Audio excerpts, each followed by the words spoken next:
بسم اللہ الرحمن الرحیم۔ جہنت لے جانے والی دعا ہے یہ۔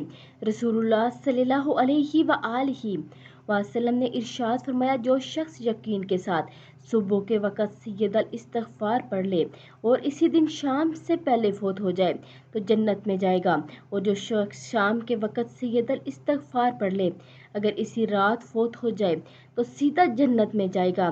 سید الاستغفار یہ ہے: اللہم انت ربی لا الہ الا انت خلقتنی وانا عبدک وانا عہدک ووعدک ما استطعت اعوذ بک من شر ما صنعت ابو لک بنعمتک علی ابو لک بذنبی فاغفر لی فانہ لا یغفر الذنوب الا انت۔ صبح اور شام کے وقت ان کلمات کو لازمی پڑھیں اور ویڈیو کو آگے لازمی شیئر کریں تاکہ آپ کی وجہ سے کوئی اور بھی اس سے فائدہ اٹھا سکے۔